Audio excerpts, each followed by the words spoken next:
Welcome back to Animal Crossing New Horizons. I'm Day Darling, and shall we see what's going on our lovely island of Fawnhollow today, where I'm fresh back from a dentist. Well, fresh back from a dentist sounds that's a very sort of weird turn of phrase. That's not really what I meant. I mean, I'm just like, I've been to a dentist, and now I'm back, and now I suppose my dental hygiene is at its tip-top shape, and all that good stuff. I mean, I feel like my dental hygiene's relatively good anyway. I mean, I floss, I brush twice a day. I generally take care of my teeth. I don't have many, or like any really sugary sort of snacks and drinks and all that. But anyway, let's not talk about that. I think I talked about dentists before anyway.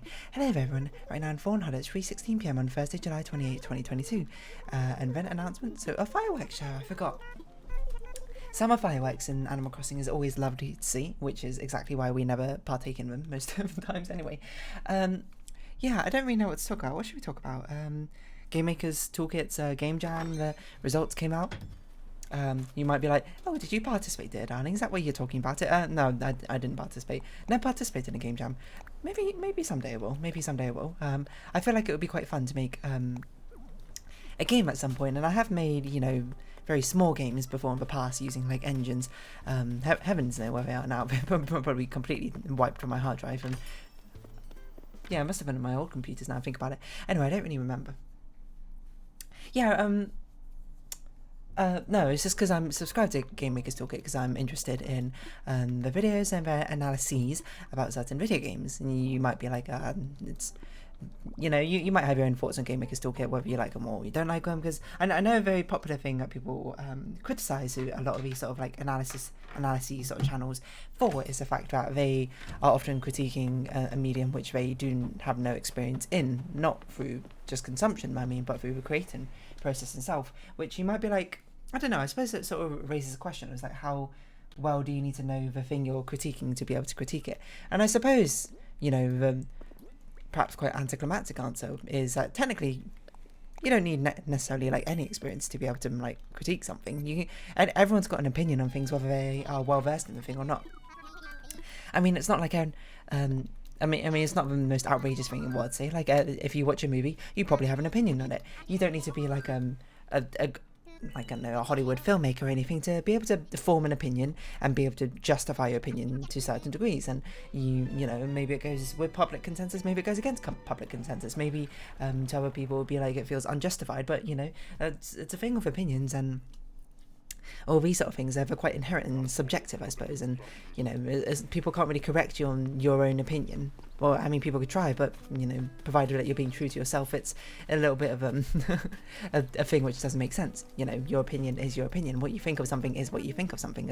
As about it. Certainly, people can evoke discussions about things and shed different light or make you see things in a different light, which can perhaps amend how you view something, etc., etc. But at the end of the day, your opinions are, I suppose, based on subjectively yourself. So there's not really much you can do about that. But then I suppose you fight back with a counter argument. Yeah, okay. Well, the point is not that people don't have opinions. The point is, if you're going to stand on like any sort of public platform and announce to the world basically that here's my critique on this and here's analysis on what it does well and what it does bad, you should have at least some experience within whatever medium you are talking about to be able to stand there with any sort of like to basically stand there with right and say what I'm saying has some sort of backing to it. And I feel like that's a fair point, and probably as most things go, the answer lies somewhere in between. Probably more skewing to that second point I brought up, but that's kind of because I misled you with that first point being a completely different thing in the first place. Which is why I'm very tenuous when I talk about things that relate to my opinion about something. I always preface by being like, I'm not an expert in the field, unless I am an expert in the field, in which case I guess I wouldn't preface for that. But there's not many things I'm like a complete expert in, and I would say very few things, if at all. But I try and preface by being like, it's my opinion, this is just subjectively what I think about something, rather than trying to treat something as objective fact. And I know that's something which a lot of people have criticisms for these video game channels themselves, especially, is that they often tend to analyse things. Basically, they only have their own experiences to really draw from to certain degrees. Not some of them certainly do go out of their way to like talk to developers or whatever about the meaning behind things and do research, in which case fair enough. But I suppose you might argue none of that really compares to actually being like a developer yourself and developing something a video game, or I suppose if you're doing a film critique and developing your own films, etc., etc., etc. And certainly, as someone from the outside looking in, I suppose I'm much more likely to give sort of credence to people who actually have experience within whatever industry they're talking about in the first place, compared to someone who doesn't. And not to say that people who don't have any experience in the industry don't have useful things to say about certain tools or developments or whatnot, but I suppose it's a thing with like anything. When you try and uncover something which you don't have a full experience of, you are, it sort of increases your chances of your inaccuracies, which is kind of like, I suppose, where the criticism stems from in the first place. But yeah, it's basically a sort of mixed thing where it's like, yeah, I guess anyone can critique anything, but to stand there as an authority figure, I suppose, on the subject and be able to critique something, you need to have a sort of experience to back it up in certain degrees. And then, I suppose the criticism comes in like, how much is enough experience to be able to stand there on like a soapbox and be able to project your own opinions and thoughts on things? And the answer varies per person and it varies per thing, I think. Not really a particularly outrageous thing to say, I would wager. I mean, I suppose it's a bit moot with Game Maker's Toolkit now, especially because they have he's like made his own game or something now, or he spent like a month trying to develop a game, that sort of thing. But I'm sure it applies to a lot of other of these like video essayist channels and that sort of thing.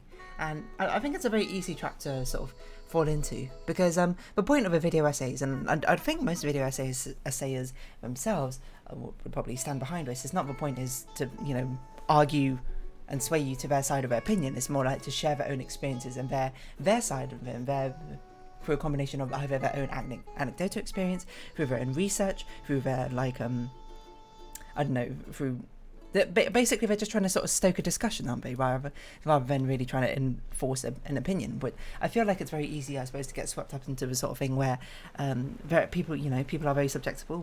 Humans are by definition social, well, not by definition, but are social creatures. A lot of times we are quite easily swayed through one way or another through different opinions. If you might have your own opinion on anything and you watch something and then they have a different opinion, then I wouldn't be surprised if, subconsciously a lot of people would just be like, oh, you sort of subtly take on that opinion rather than, trying to compare it to your own and be like, where do I really stand on these sort of matters? I suppose that takes a lot of really sort of like self-reflection to be able to stand there like that and be like, this is really evaluate how these sort of opinions line up with each other. Because I'm not saying if you change your opinion you're wrong, and I'm not saying if you stay with your opinion you're right. You can be wrong or right, I suppose, for either reason. It's just more like being able to stay with your opinion or changing your mind, I suppose, with justified reasons is really kind of where the heart of the issue is, isn't it? And perhaps people don't always give it too much thought. But also, on the other hand, it's kind of fair enough, isn't it? Like, a lot of these videos in the end are sort of like recreational consumption, rather than, people aren't really here to be like, oh, I'm going to really like challenge myself intellectually and debate myself and really like drill down to my core principles of what I evaluate as good and what I evaluate as bad. I don't blame people for watching these sort of things sort of mindlessly, because I do it as well. I'm sure of it. Watching things which end up sort of like I'm just sort of taking things from it which reflect already the opinion I hold, rather than sort of challenging my own assertions about sort of things. And it's a dangerous sort of fallacy, I suppose, to find yourself falling into, and it's even harder at one, I think, to particularly spot. No one's perfect with this sort of thing. We're not all humans. We're all not infallible. We're all fallible in the end. But I think, it's just some people certainly get quite swept up in like a video essay and stating something as one way or another, and especially because of YouTube, the nature of the algorithm and the way that nature of content creation is that you want to be trying to get constant growth to your channel. You want to draw new people in. You want to basically say things the most alluring way possible, and it's from a general consumer perspective, most people are not particularly interested if something is very sort of mildly mannered through opinions or whatever. The things that which I imagine draw in the most like clicks and most views or whatever, and like big hyperboles or whatever. So you review a show or whatever and do like a story breakdown or whatever. I suppose tying into yesterday, maybe like BoJack Horseman, you'd be like, this is the best written character arc or something in the entire show. or like in cinema history, etc., etc., etc., and that, you know, will bait people in. Might not necessarily that might not necessarily be the exact concept you convey for your video, or it might be, you know, depending on how well you want to draw people in, I suppose. But it's the sort of thing where it's at the very least priming people before they go into watching a video in the first place, isn't it? Whether that's good or bad. And I suppose there's always a sort of air of iffiness to it, where it's not surprising that a lot of people, you know, would be, you know, seeing these videos and sort of side-eye them with a critical eye, especially if you're someone who I suppose is in that industry in the first place. You'd be like, where are you to stand on these sort of reviews in the first place? If, you know, do you even have the sort of like experience to back up what you're talking about in the first place? So I don't know, it's sort of things where, again, as with everything in life, context matters a lot. Like video essays on themselves are not bad, and, you know, critiquing without having experience in themselves is not bad, but it's a thing where, you know, I'm trying to think how to put it properly. It's a thing where I don't necessarily think you'll have a full picture. Or no, you don't have a basis for a full picture, but you can still create the full picture in the end anyway, is what I mean. So like, imagine you're like trying to write a story about someone else, about something which you've never experienced, for example. Like, what if I try to write a story about, like, I don't know, the day in life of growing up in Chile or something. I've never been to Chile, I've never even grown up there, and I don't know anything about it. So, you know, already I'm sort of writing from a perspective where I'm like, I don't really know anything about it in the first place. Can I even write a valid story about it? And the answer, I think, to that is, technically, I guess I could. I mean, I could, you know, write a story, and whether it be through happenstance or just through just like a good amount of research or whatever, and through something, maybe just luck or whatever, I could write a story, and then people who are Chilean, who grew up in Chile, might read it and be like, wow, this is like spot on. This person has absolutely like nailed what it's like living in Chile or growing up in Chile or whatever, and like the sort of like life experiences which are unique to that situation.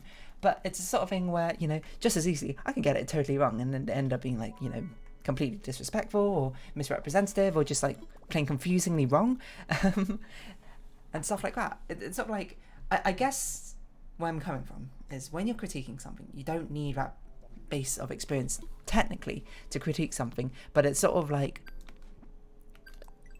the possibility, the probability, I suppose, of you actually doing it successfully, I think, in the first place is lower. Not to say that it's impossible, it's just lower.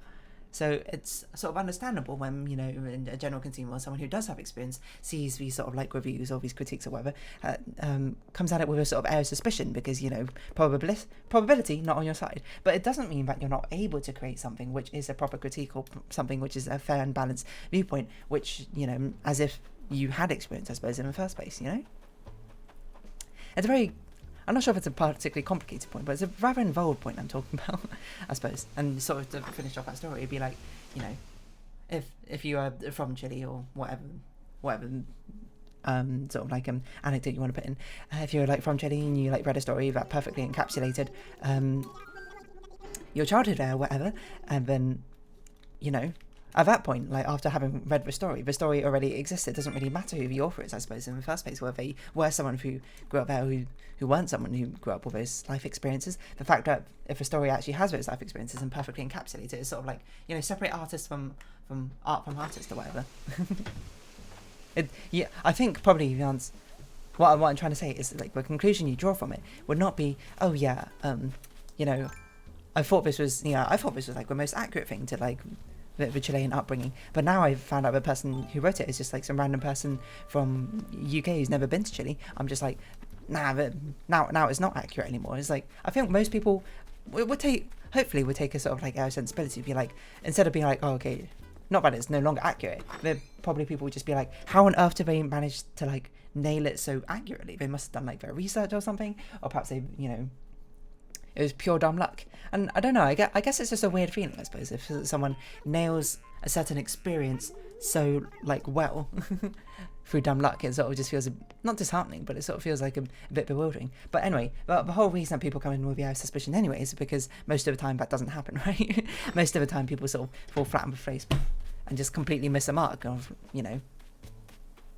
what's going on. And, you know, oftentimes it can end up being rather disrespectful, or you know, quite a sort of like you you know, misrepresentative, or just like you read a story and be like, well, it didn't have to be like this. You know, you should have just wrote about your experiences in the end. Yeah, you know, it's a complicated matter, I suppose, in the first place. I don't know why I've sort of tied it up with creative writing, but you know, that's sort of like where the wandering, meandering mind goes, doesn't it? Because I always think about, like, I can't remember exactly. I think it was in like X Factor or Britain's Got Talent or whatever. People would always talk about, you know, who are the judges to criticise or whatever, because a lot of them weren't like musicians or something. A lot of them were music producers, or maybe even weren't. I don't know. I feel like people said it about Simon Cowell, but I don't really know. I feel like Simon Cowell is or was a music producer. I don't really remember. But you know, he has a reputation for being like a harsh critical one or something on that show. And people often, you know, I suppose in sort of like an ironic twist, end up criticising him about his critiquing, being like, you know, who's that to judge, I suppose, if you're not sort of privy to the situations in the first place, or privy to the experience. I don't really know. At the end of the day, though, I suppose, you know, you can always bring insightful information from your own viewpoint to any of these sort of analyses in the first place, right? At the end of the day, it's not like we're necessarily breaking down the actual game development process, more like the tools which are used to not inflict, that's a bit of a harsh word, to incite certain like emotions or feelings in the consumer. And at the end of the day, they are the consumers of a video game, so like, is that not the experience enough that they need, I suppose? I'm not really sure if that is a solid answer to this, to be perfectly honest. And I have a feeling if you ask a load of different people, you'd get a load of different responses. And, you know, and certainly depends on the different things you're talking about in the first place. But it just sort of makes sense. And certainly, you know, I feel like I'm probably one of the people who are probably too far on the edge of, you need a lot more experience than you actually need to probably critique something. Or at least that's how I sort of like view myself, you know, like when it comes to critiquing things, like I get sort of not stuck in my head necessarily, but I'm quite hesitant to necessarily state things like critiques, because in my mind I'm sort of like, you know, and I know how much I don't know, right? So I don't want to sort of like give off a disingenuity. Like, I don't know, to give an example, we have a writing group or whatever that I do with a few of my friends. We were actually meant to have one like earlier this month, but this month kind of got skipped because, you know, people have been busy and whatnot, which is fair enough. But I am not a writer. I have not studied anything to do with creative writing or anything. Like, my own experience with creative writing previous to this writing group was things I had to do mandatorily for school, and this one time I did NaNoWriMo back in year 7. And I wrote an absolutely terrible story, I must admit, myself. So, you know, coming into a writing group, I was like, you know, I was writing my stories and whatever, but obviously part of the point of having it in a group is that we exchange stories with each other and we all read each other's stories and then we give feedback. But especially at the start when I first participated in the writing group, I was like, I'm really hesitant to give feedback because I don't know really if what I'm saying sort of holds any ground. I don't know how to, and especially worse, I suppose, when it comes to my case, is the way I sort of like, a lot of how I feel about something comes, or like my opinions on something, it sort of stems from intuitive reasoning, which is not, you know, particularly good solid reasoning. So what I mean by that is, like, when I read a story, it can invoke certain emotions or whatever in people, and that's normally what I suppose where I stem from, like how I feel about something. Like, I read a story, does it, like, it sort of intuitively to me, does this part feels good, this part feels bad. But because of course I don't have that experience in the industry or the field in the first place, it makes it quite difficult to explain or extrapolate outwards why this part or that part necessarily feels good or bad. So I was always quite hesitant to give feedback, I think, in the writing group, because I, you know, basically didn't know what I was talking about. But, you know, now I've sort of like hit my stride a little bit. Obviously, we're all, none of us are professional writers or anything. Like, we all have varying degrees of how much we enjoy creative, or are into creative writing and that sort of thing, and which parts of creative writing we necessarily enjoy and don't enjoy. And I feel like now, obviously, while I was a bit more worried to give sort of like criticism in the first place, now, you know, I've taken a sort of step back to sort of reflect upon myself and, you know, be like, you know, for one, be confident in yourself and your own abilities to a certain degree. And at the end of the day, everyone's got an opinion, which, you know, especially when it's done between friends like this and sort of like a mutual agreement, everyone has like things that which are, you know, worth sharing in the end, right? And you know, you can take some time and you reflect upon yourself. And what I reflect upon myself is like, yeah, okay, maybe I don't necessarily know these like specific stories or like techniques or whatever have you, but I am someone who has a strong focus on like imagery and meaning and like arcs, I suppose, through that sort of thing. I am someone who has big focuses on like the macro scale, I suppose, of like how a story flows rather than necessarily the micro scale. So, you know, that's kind of like what I focus on, you know, when it comes to critiquing. Like some of my friends are very good at like pointing out when the things like, you know, like verbal tenses don't agree with each other, or like when things are inconsistent, or when like you know, like grammatical errors, which, you know, they matter when it comes to writing and that sort of thing. You know, that is the basis of writing. Like incorrect grammar can, you know, completely change meanings of sentences. It can screw things up. It can like halt the flow or whatever. It can make things feel uncomfortable and clumsy if you have like a serially like ran on sentence, etc, etc, etc. I feel like I need to hit rocks, but I don't actually know if that's true or not. Did I just make it up? I did just make it up, apparently. We need to craft things, catch bugs. I guess we'll catch bugs. That's probably one of the easy ones to do.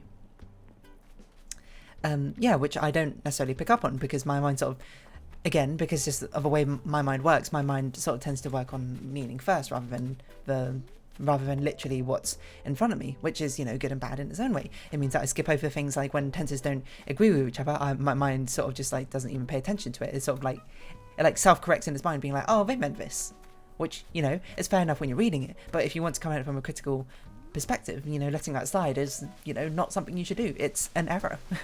Is it not? But my mind tends to focus on more like, you know, characters themselves, because that's, you know, tends to be what I enjoy in media. It tends to focus more on like how imagery is used, like what sort of meaning and messages and metaphors can you convey across or whatever. So I feel a bit more comfortable talking about that, because that's obviously, I mean, in my writing, it's the thing which is, you know, probably the biggest thing which comes out is like you know, my friends have mentioned to me before, like I have, I seem most in my element when I'm having this like very, very sort of whimsical style of writing, and that's because I enjoy writing it. And having, what I mean by that is like this very whimsical sort of like very flowy imagery sort of style, rather than necessarily focusing on the micro details of how the story like makes sense, or like the willing suspension of disbelief. It becomes very sort of poetical in a way. That's why when I'm in my element, compared to, you know, writing something which is very much more direct and straightforward, I suppose, which ends up, you know, for me, well, when I write it, ends up like falling flat a bit, because it feels like I'm not giving enough like credence, I suppose. I'm not putting enough emphasis on the details, which end up mattering, because sometimes my mind might just like skip over them when I'm doing creative writing, you know? It's sort of like these things you need to be aware of. And I suppose really at the end of the day, I don't even know what I'm talking about in this episode anymore. I feel like I've gone on like tangent after tangent. So, if you're still with me, then, you know, props to you. I don't even know what I was talking about. Yeah. So critiquing, sort of like, everyone's got their own sort of strengths and weaknesses. You kind of need all these different critiques in the first place, you know? And it's a thing, or like focus groups are sort of like the biggest, and feedback from them are like the biggest critiques there are. But, you know, they are very valid and valuable critiques, despite the fact you might not necessarily have the experience on like whatever the creation process is. Like imagine you're a company and you're trying to pitch like a new product or whatever, and then you're trying to see, is it going to be successful? Are people going to like it? Are people going to enjoy it? Well then, you're going to need like focus group and like test groups to see how people respond to it, right, in the first place. But like those focus groups they're not necessarily people who know like the history about whatever you're creating. Like say you're, I don't know, creating a new product or whatever, like a household product or whatever, trying to be like how well people like a new design for a vacuum cleaner, like I don't know, maybe work with Dyson or something. If you're like creating a new vacuum clean design, you want to test, is it something people like? Is it something people find useful? Is it something, you know, people would buy? Because that's, you know, at the end of the day, when you're working these like product based businesses, that's how you make your money. Do people buy your product? Do people not buy your product? That's important, isn't it? And the people you test it on, these can like control these focus groups or whatever, they don't need to know how a vacuum works. They don't need to know the details or the minutiae of it, the development of how things work. They just need to, I suppose, be able to operate a vacuum, or even necessarily, maybe they don't need to operate a vacuum. They just need to be within your target audience of who you're going for. And your target audience might be people who've never bought a vacuum before, maybe because they find it too tedious or too annoying, or maybe they're just like, it's too expensive. So maybe you're, you know, building a smaller version, like a cheaper version which fits them or like makes things easier, etc. Maybe like you're about to have a Roomba got developed, you know. These sort of things that you got to test it on your focus groups, and you had to have a sort of wide variety of focus groups which all befit the sort of circumstance you need tested. So like if you're making a vacuum, you need people who, you know, maybe you hire some people from like a cleaning company who use vacuums all the time. You know, they test it as well, and you get their feedback on it, and like what they like about it, what they don't like about it, and maybe you get some interesting insights. Being like, this vacuum's a little bit too short. You know, I had to sort of like bend over while using it, rather than just sort of like standing up straight, which is going to cause serious back problems. And you'd be like, oh, I might not have thought about that. But then you might also need someone who has basically no experience of cleaning or whatever, being like, I can't figure out how to operate this. I don't understand what all these different functions and all these different buttons do on the thing, and thus I don't want to use this. I'd rather have something which I just plug in and push a button and it works. And you'd be like, okay, so we need to make this, either we need to think about, do we need to make this more clear for that person, or do we need to take out some of these unnecessary functions, or maybe do we need to obscure some of these functions so only people who are more experienced with, you know, as arbitrary as it sounds, vacuum cleaners will know how to find out and figure out how to use. Maybe it could be like a detachable parts which come as like an sort of like expansion pack to your vacuum, and you sell the base vacuum as is, and then you can buy other like features or like have different models, etc., you know. So you kind of need both people who have experience and people who don't have experience, I suppose, in that sense, which is the wildest thing at all, and which is why context matters, right, in the end.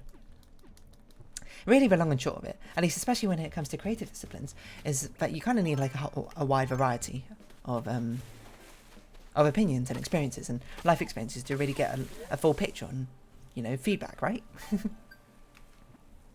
Like yeah, I mean, if you give a story to a load of people, you get tons of different feedback. Some people will be like, it doesn't have enough action. Some people will be like, it's too intense for me, or whatever. You know, it depends on people's opinions, right? But you know, you sort of got to field out which of those opinions, I suppose, end up mattering and which ones don't. And I suppose that's, you know, to link it back to video essayists, that ends up being a problem if you find yourself only really sort of watching one video essayist, is that you only really find one person's opinions of these sort of things. The whole point, I suppose, of people putting out their opinions out there, their justifications, etc., and whatnot, is so you can field a whole variety of different opinions, get a huge sort of scale of different things you can appreciate, and you know, from there you can sort of balance it, I guess, against your own opinions and evaluate which ones that you think hold more true to you, or which ones you more personally believe in, I suppose, or which ones that might have like stronger facts or whatever, and then you can evaluate for yourself, like, you know, where you stand on things. And then at the end of the day, when it comes to most like subjective opinionating things in the end, you might just disregard them anyway. You know, you might be able to critically say from like a critical standpoint, like, this movie that you watch is absolutely critically terrible. Its direction is awful, the acting is stiff, its whole conception and idea is like bland and boring and derivative, but you still might thoroughly enjoy it for whatever reason.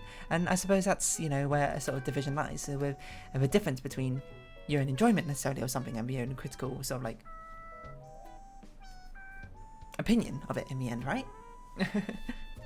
But they aren't necessarily something which need to be correlated in the end. But it's a thing where I'd imagine where the video essayists certainly slip into, because of the fact they're not reviewers necessarily, is that their own personal biases and opinions will slip in, rather than being able to look at it from an objective standpoint, which is kind of the way that information may be portrayed, which is what can lead to some other criticisms of them, based on the fact that they don't have experience necessarily from it, and thus maybe the bias that they put into it is not one which is necessarily relevant to the situation at hand. I don't know what the answer is to all of this, but I don't know, I guess that's kind of my perspective on it. And again, I'd like to reiterate, none of this is factual. All of this is subjectively my opinion, and I suppose anything, a sort of stoking to discussion, hopefully. And yeah, I don't know. Man, that just flew by. 29 minutes just like non-stop talking about whatever I talked about. I don't even know what I'm going to title this episode. Like, I don't know. I'll have a think about it. But anyway, I'm going to round off this episode here. I'll probably record a Happy in Paradise after this as well. Hopefully quite a quick one, but we'll see. But if you have been watching, thank you very much. It's been Animal Crossing New Horizons. I've been Dear Darling. Any likes, comments, subscription, shares are greatly appreciated. Join me, Dear Darling, Discord. Follow me on Twitter down below. Hope you see each other again. But for now, it's our farewell. So until next time, bye-bye for now.